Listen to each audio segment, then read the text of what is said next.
안녕하십니까. 서북청년단 구국결사대장 정함철입니다. 네, 이렇게 만나게 돼서 너무 반갑습니다. 아직도 저희가 서북청년단이라고 하면은 이제 많은 분들이 좀 잘못된 역사 인식으로 인해서 오해하는 분들이 너무도 많습니다. 저희가 2014년 11월 28일 날 정식으로 과거에 실존했던 그 조직을 재건을 했는데요. 지금쯤은 그래도 이제 그동안 몰랐던 많은 국민들이 이제 서북청년단에 대해서 이제 새로운 인식, 그리고 새로운 역사 인식을 조명해야 된다는 의견도 좀 많이 나온 것은 정말 다행이라 생각합니다. 아마 우리가 이제 많이 모르고 있는 이제 그런 부분에 대해서 제가 어쨌든 제가 뭐 서북청년단 구국결사대장으로 좀 많이 알려져 있기 때문에 제가 그 문제부터 좀 간단하게 말씀 좀 드리겠습니다. 우리가 해방 직후에 우리가 모르고 있던 역사 중에 하나가 그 38선 이북에서는 고당 조만식 선생님이라고 아마 아실 분들은 많이 아실 겁니다. 교육자였고 독립운동가이셨습니다. 그분은 이제 독실한 기독교인이었고요. 고당 조만식 선생 중심으로 해서 해방이 되자마자 이제 그분들 북한 그 평양에서 자유민주주의 공화국을 건설하기 위해서 그분들이 건국준비위원회를 결성했습니다. 그러면서 이제 조선민주당을 창당을 했습니다. 그런데 북한에서는 이제 안타깝게도 이미 바로 인근에 있던 중국과 러시아가 공산혁명으로 다 공산화가 되어 있었죠. 근데 그런 영향이 있었고, 그런 와중에 이제 그 소련이 우리 북한 지역을 이제 점령을 하면서 김일성이 내려와서 결국 우리 민족진영, 그 자유진영에 있던 조만식 선생 그 이하 조선민주당 당원들을 억압하기 시작했습니다. 탄압을 했고요. 그들과 끝까지 싸우다가 결국 많은 이제 그 자유진영의 동지들이 목숨을 잃고 결국은 이제 더 이상 북한에는 희망이 없다고 그들이 판단을 해서 자유를 찾아서 그들이 남하하게 된 겁니다. 막상 남하해서 남쪽에 내려와 보니까 그래도 남쪽은 미국이 주둔하고 있었고 이성만 이제 그때 당 박사님이 독립운동가였기 때문에 그분들이 계셨기 때문에 그래도 남한에서 힘을 다시 내서 자유민주공화국을 건설하기 위해서 이제 그분들이 힘을 보태려고 내려왔는데 아니다 다를까 오히려 남한에서는 남노당 세력들이 공산국가 건설을 위해서 건국준비위원회를 그들이 결성하고 있었습니다. 그 중심에 여운형, 우리가 잘 알고 있는 여운형, 그리고 박헌영, 그들이 남한 내에서 이제 공산국가를 건설하기 위해서 그들이 전국 곳곳에 조직을 결성하고 있었고, 그들이 한마디로 공산주의에 대해서 경험이 없는 남한 주민들에게 온갖 거짓말로 그들을 선동하고 있었죠. 마치 공산주의는 지상낙원이라고 선전을 했고 아마 그때 상황이 지금의 상황과 거의 흡사하다고 해도 과언이 아닙니다. 이제 그런 상황이 벌어지다 보니까 북에서 내려왔던 조선민주당 당원들, 그들이 이제 당원들과 많은 청년들, 그 기독 청년들이 이거는 이러다가는 북한도 이미 그 김일성과 소련에 의해 가지고 이미 다 공산주의로 장악이 됐는데 남한조차도 남노당에 의해서 이제 공산이 되면은 대한민국은 그 민족성을 이제 잃게 된다라는 그런 절박한 심정에 의해서 그분들이 이제 그 북에서 내려왔던 많은 이제 청년단 조직들이 있었는데 그 청년단들을 다 통폐합을 하면서 서북청년단을 결성하게 됐던 겁니다. 그 서북청년단이 처음에 먼저 했던 거는 계몽운동이었습니다. 결코 지금 이제 그 왜곡된 역사에서 이제 언급하고 있는 그런 폭력적인 조직이 아니었습니다. 그들은 이제 정말 신망받는 분들이었고, 그리고 배운 자들이었고, 또 대다수가 기독교인이었고, 그들의 폭력을 먼저 했을 리가 난무하죠. 그분들은 이제 남한 국민들이 공산주의를 경험하지 못한 상태에서 남노당에 의해서 온갖 거짓말로 미사역으로 선동되어 있는 그 진실을 일깨우기 위해서 그들에게 이제 계몽운동을 한 거예요. 그분들이 이제 학교나 아니면 어떤 강단, 사람들이 모인 곳에 가서 공산주의 실상이 무엇인지 북에서 실제 경험하고 실제 북한에서 일어나고 있는 일들을 그들이 고발을 하기 시작한 겁니다. 그러다 보니까 많은 국민들이 아차, 고당 조만식 선생과 존경하는 독립운동가 그분이 소련에 의해서 구금되어 있는 사실부터 해서 많은 이제 교회들이 불타고 종교의 자유가 박탈당하고 많은 토지, 분배 이런 거 온갖 거짓말로 이제 기만한 그런 진실들을 알게 되니까 그때 당시 남한 국민들은 이제 남노당의 그 거짓 선동에 속아서 70% 가까이가 이제 남노당에 가입했을 정도였습니다. 그런데 북에서 내려왔던 많은 그 선각자들이 그 진실을 알리는 그 계몽운동으로 인해서 그 거짓이 깨어지게 되고 결국은 많은 이제 남노당 가입했던 사람들이 거기서 이탈하게 됩니다. 이탈하다 보니까 남노당 그 핵심 조직들이 이제 자기네들 어떤 불안감을 갖게 됐죠. 왜냐하면 남한에는 이미 이성만과 미 군정이 들어와 있는 상태이기 때문에 이제 일반 국민들조차도 자기네들이 이제 거짓으로 그 기만 속여왔던 일반 국민들조차도 그 지지차에 잃게 되면은 자신의 뜻을 이루지 못하기 때문에 그들이 이제 서북청년단 조직이라든가 그때 당시에 대한청년단, 우리가 잘 알고 있는 김두한 많이 들어보셔서 아실 겁니다.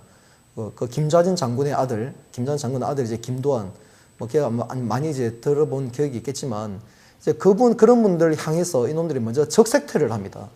위협을 한 거죠. 한마디로. 그 방화를 지르고 그 가족을 죽이고 암살하고 그런 일들이 이제 백주대낮에 이제 벌어지다 보니까 물론 이제 일반 국민들 많이 두려워했죠. 왜? 그들이 이제 건국준비위원회 먼저 결성하고 있었기 때문에 그들의 세력이 이제 만만치 않았거든요. 지금의 우리가 알고 있는 민주노총이 그때 당시는 이제 전평이라고 있습니다. 전평. 그게 조선 노동자 전국평의라고 있는데 그게 전평인데 그 조직이 실제 노동조합, 노동조직을 다 장악하고 있었기 때문에 그 조직이 공산국가 건설을 위한 전위대 역할을 하고 있었습니다. 그래서 이승만 그때 당시 이제 그 이승만 박사가 미군과 이제 유엔에 의해서 남한 단독 정부를 수립하기 위해서 5월 10일 날, 48년 5월 10일이죠. 그때 이제 총선을 통해서 이제 대한민국 국가 건국을 준비하려고 했는데 그들은 그 대한민국 단독 정부 수립을 막기 위해서 왜? 공산국가로 이제 그들은 통일하고 싶었거든요. 막기 위해서 곳곳에서 이제 폭동을 일으키고 곳곳에서 파업을 일으켰습니다.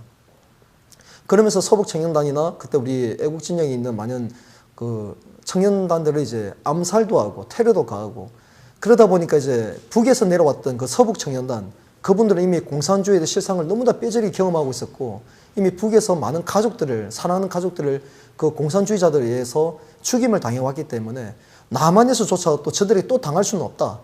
그래서 우리가 당한 만큼 보복하자라고 시작됐던 게 백색테러입니다. 그런데 지금 저들이 지금 우리가 종북 세력들 그리고 좌파 세력들이 이제 왜곡하고 있는 걸 보면은 그들이 먼저 자행했던 그 적색테러에 대해서는 일체 언급을 안 하고 있습니다. 당하고 있을 수만 없지 않습니까? 그때 상황에서. 백색테러만 이놈들이 그걸 언급을 하면서 마치 서북청년단 그 고귀했던 그 선배들을 마치 뭐 테러 집단, 깡패 집단으로 그렇게 묘사한 것은 정말 있을 수 없는 일입니다. 지금 우리가 누리고 있는 이 자유 대한민국도 그 서북청년단 그 선배들이 정말 그 결단과 그 결의 그리고 그들의 희생이 없었다면 지금의 대한민국 건국조차 못했습니다. 물론 그 과정에서 제주 4.3 사건 우리가 알고 있는 좀 제주 4.3 뭐 민주화 운동이라지만 사실은 아닙니다. 제주 4.3 사건은 명백하게 5월 10일 총선거를 방해하기 위해서 남로당에 의해서 북한 김일성의 지령에 의해서 그들이 일으킨 폭동이었습니다. 그 폭동을 진압하기 위해서 원래는 경찰과 군이 투입을 했지만 이미 그 공산국가 건설을 위해서 건국준비위원회를 공산주의자들이 그 먼저 장악하다 보니까 경찰 내부에도 그리고 군 내부에도 남로당 조직들이 다 들어가 있었습니다. 그러니까 그 군경으로는 진압할 수가 없었죠. 진압하려고 하면 모든 정보들이 다 넘어가니까 그들에게. 그러다 결국은 이제 그때 당시에 이제 경무부장이 있던 조병옥 그런 분들이 이제 서북청년단 단장이 찾아와서 서북청년단이 저들을 이제 4.3 그 제주 폭동을 진압할 수 있다. 당신들이 안 났으면은 그들 진압할 수 없다고 그분들이 부탁을 했습니다.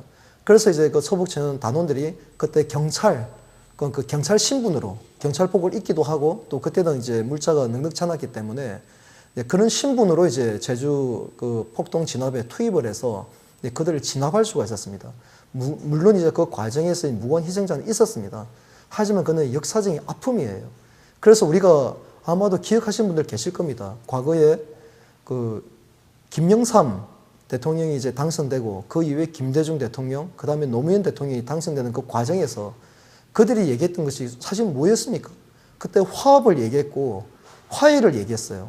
화해하고 화합이라는 그 화두를 던지면서 사실 그 5.18 광주 사태도 마찬가지고 제주 4.3 사건도 명백한 폭동임에도 불구하고 이제 우리 같은 민족이고 그것도 민족의 아픔이었기 때문에 이제는 그 대한민국이 그만큼 우리가 성장을 했고 이제 남북 북한과의 어떤 그 이념 대결보다는 이미 모든 면에서 우리가 앞섰기 때문에 이제 북한과도 통일을 우리가 준비해야 되는 그런 과정에서 더 이상 남남 갈등을 우리가 계속 유지할 수는 없다라는 대다수 국민, 저도 마찬가지였고요. 그때는 이제 어렸지만 저도 마찬가지로 많은 국민들이 그 화두에 이제 공감을 한 거예요. 그래서 명백히 그 역사적인 사실은 폭동이었음에도 불구하고 그걸 우리가 민주화로 성격시켜주면서 그때 희생자들, 그러니까 무고하게 희생됐던 사람들을 그들 이제 그 우리 국비로 세금으로 보상을 해주는 그런 절차들이 있었습니다. 그런데 어떻게 됐습니까?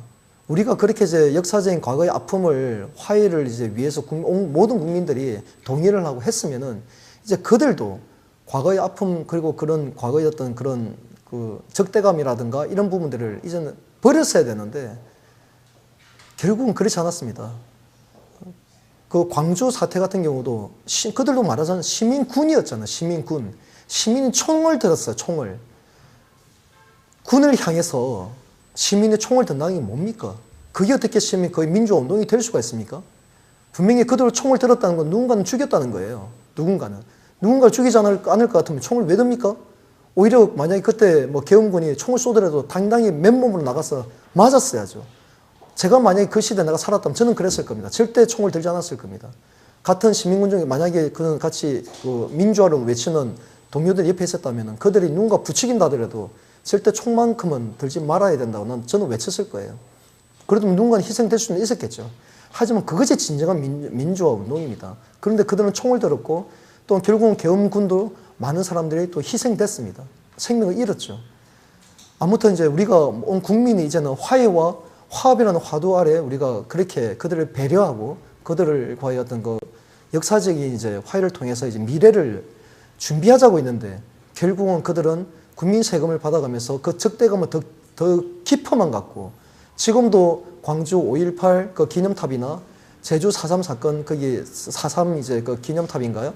그 현장에 가보면 아직도 그 거짓으로 얼룩진 그런 내용들 가지고 여전히 그 적대감이 지금도 자행되고 있습니다. 아주 심각한 거죠. 우리가 그러자고 이게 화해입니까? 결국 우리가 국민 세금을 그들 배만 불려준 꼴이 된 겁니다. 그런 과정에서 저희가 이제 서북청년단을 이번에 2014년이죠. 14년 11월 28일 날 제가 공식 재건을 했을 때도 사실은 이제 우리 지금 말하는 뭐 종북 세력이나 좌파 세력들이 저에게도 그렇고 정말 많은 이제 살해 협박, 많은 위협들이 있었습니다. 하지만 굴하지 않고 제가 이제 지금까지 왔는데, 네. 이렇게 왔었는데, 아무튼 우리가 지금 작금의 우리 상황이 그렇습니다. 우리 서북청년을 재건하게 된 계기와 그런 목적도조차도 지금 우리 대한민국 건국 과정에서 정말 자랑스러운 대한민국이 지금 건국해서 이렇게 경제적으로 모든 성장이 일궜음에도 불구하고 그 가장 기초되는 그 건국 과정에 있었던 그 역사가 왜곡되다 보니까 그 이후에 있는 모든 경제 발전, 이후에 모든 역사들이 지금 너무나도 우리 스스로의 또 자랑스러운 역사들이 왜곡된 형태는 정말 개탄해야 될 문제라고 저는 봅니다. 그래서 왜곡된 근현대사의 그 시작점이었던 서북청년단 그분들의 명예를 회복시키는 것이 저희들의 1차적인 목표였습니다. 이제 그런 계기로 저희가 재건하게 됐고 많은 분들이 이제 서북청년단에 대해서도 다시 인식을 새롭게 하고 있고 또 많은 국민들도 그들이 지금까지 알아왔던 그 서북청년단이 꼭 그것만이 아니었구나 이런 역사가 있었다는 것들을 학생들도 많이 이제 관심을 갖고 제게 연락 온 사람들이 많습니다. 결코 그 서북청 우리가 알고 있는 것처럼 그렇게 폭력 조직이 아니었다는 것. 정말 그들은 대한민국 선각자였고 그들의 희생과 그들의 미랄이 됐기 때문에 지금의 대한민국이 존재하는 겁니다. 이제 그분들의 불명예를 우리가 씻어줘야 됩니다. 그 대한민국 근현대사의 왜곡된 그 시작점, 그 시발점이었던 바로 그 시대에 그때 희생됐던 정말 많은 우리 선각자들, 우리 애국 여사들, 그분들의 명예를 우리가 회복시켜줄 때 지금의 대통령 탄핵 정국과 이어지는 이 모든 왜곡과 거짓의 이런 모든 이제 발언들이 회복될 거라고 저는 확신을 합니다. 네. 이것을 제가 오늘 사실은 이제 여러 가지 할 말씀 참 많은데 일단 서북청년단에 대해서 제가 오늘 말씀드렸고요. 다음에 또 기회가 되면 지금의 어떤 상황이나 그동안 저희가 활동해온 일들에 대해서도 네, 많이 말씀을 좀 드리고 싶습니다. 네, 감사합니다.